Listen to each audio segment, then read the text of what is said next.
Hey, I'm Rory. This is 420 Central TV. I have the pleasure of chatting to a really, really good entrepreneur within the interdependent market space, Kasi space, location, and I want to have a little chat with Sifiso. Yebo. Sifiso, welcome. Thank you so very much for, in an impromptu moment, being attacked and brought into a cubicle for a little chat.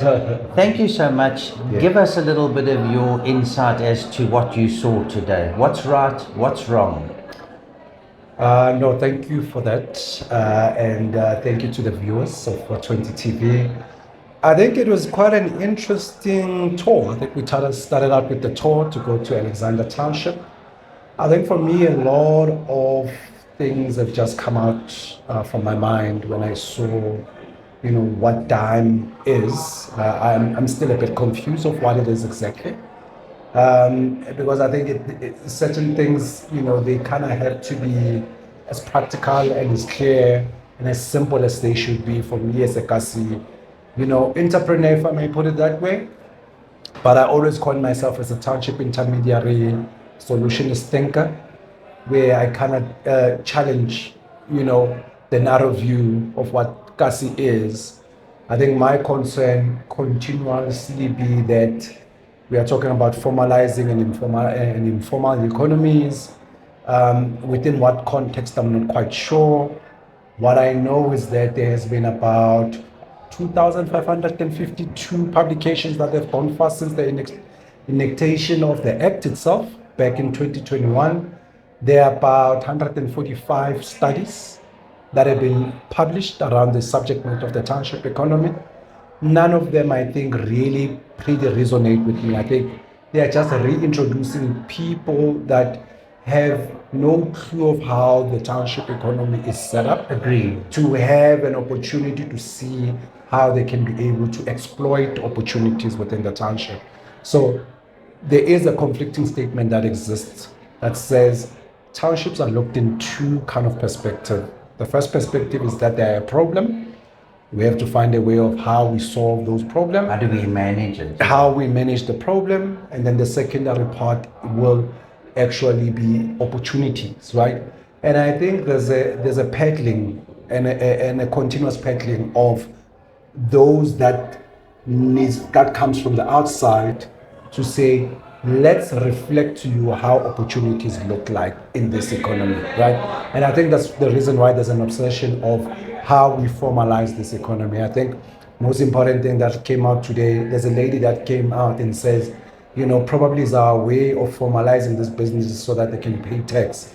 But in my head is they're already paying tax. Because for every VAT that they pay for, is their contribution to a tax. I absolutely agree that we're not exploiting the concept of VAT tax anywhere near enough as a tax, and following it and supporting it properly, than trying to fit people into tax spaces that they shouldn't have to fit into. Yes. So for me, I think, how do you tax a 1 rand where margin is almost about 20 cents for everything that I trade, right? So for me, I think it's the statement that you've just made now to say, when we talk about independent, of course, independent means that we don't need to be included in this broader economy that we need to be participating in. And for me, also, one single problem that I kind of am concerned about is that we are segregating the economy itself, and we are making it like it's not part of the broader economy, right?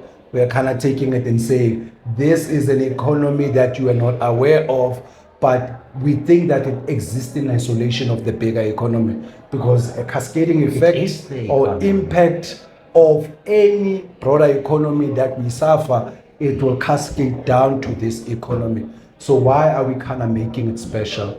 My secondary part is that low barrier of entry in terms of solutionist thinking within the township environment exists within a so-called glorified retailers. I call them glorified retailers. Whether you are a big business, owning a restaurant, the fact that you are retailing a product, right, and you are selling it to me, who is a patron that will come to your place, I don't own that property, right? It is still owned by big business. I am just participating in consuming that economy. So we have to really find a way to redefine what this economy that we are talking about. Yes. Because we are kind of boxing it into trade, right? And if we look at everything that has been published around the township economy reflects a sizable amount of information around trade, around the spaza shop, around the consumable product, but we are not, and then around problems that we think these businesses are actually experiencing. And I think it's another way for us to say, let's exploit this opportunity that we find. If I'm shop to pay or whatever that I am, I need to put in a point of sale system so that I can be able to make my margins, Yes. throughout a rental fee or whatever fee that it is. So we have to have some kind of clarity to say, are we trying to resolve? Are we trying to improve? Are we trying to, and when I say improve, how are we reconfiguring existing business model Yes. so that we can adopt them to now and how they should be operated Now now? and location. We Yes. must be able to split business practice Yeah. by location. Yeah. Whereas at the moment, that's not happening. Yes. One size fits all. Yes. The percentage you pay on your credit card is X percent. Yeah. Hang on a second. Why am I not creating a different environment, a different pricing structure? We at the moment are busy trying to whip a concept called BEE. Yeah. To an extent, I think that it's out of control. It's missing the mark completely.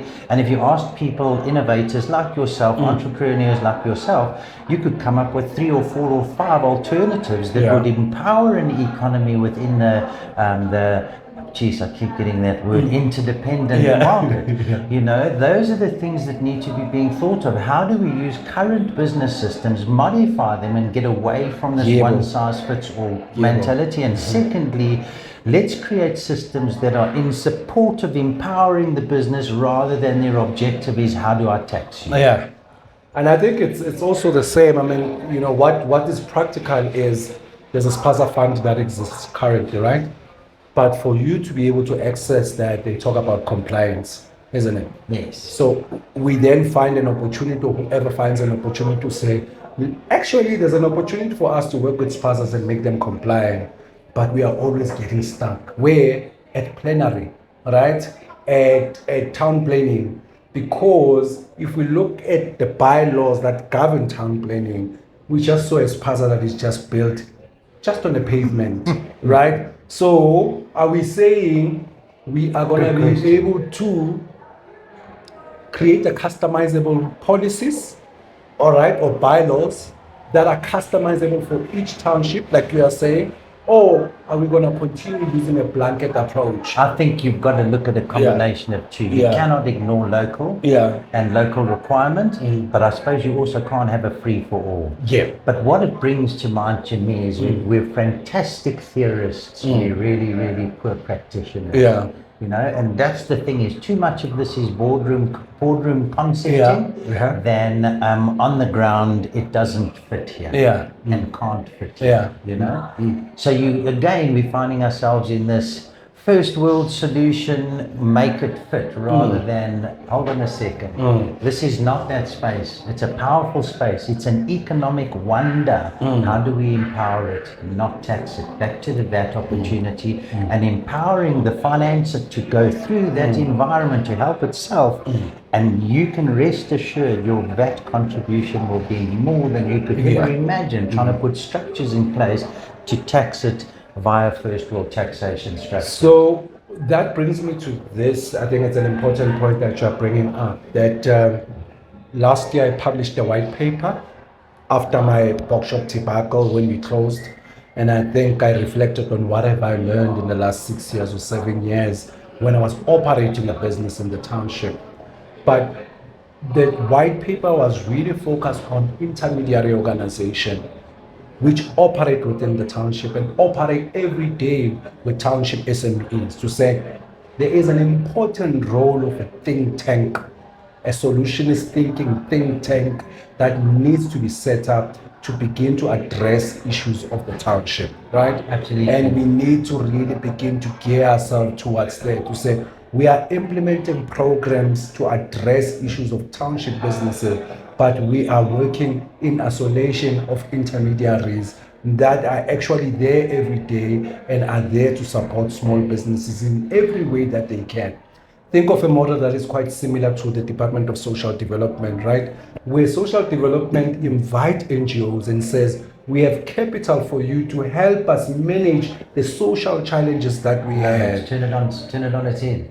Turn it on its head. Bring in enterprises or intermediaries, because we know the challenges of intermediaries. They don't have the capital, they don't have the funding, they end up peddling a mandate of a big corporate or a company that will actually be paying them to actually peddle a mandate or to help them, meet a scorecard of some sort. But if the money came directly from the Department of Small Business and it said, for you, if you are an intermediary, you are operating in the township, we understand that you have about expenses and overhead to the tune of about 900,000. We'll give you 900,000, but your mandate remain is to help us really effect important change in the township. And for me, those are the things that continuously go into my mind. Yeah, I think that again is such an important one. Is that we've certainly got the structure wrong with. Again, I'm going to go to the corporate space because our lives are dictated by them doing boardroom thinking in so many ways. But the being able to make sure that solutions are being found on the ground through intermediaries and stuff like that. I think another one is, there was a gentleman here earlier, Neville, I was having a chat to him, super guy.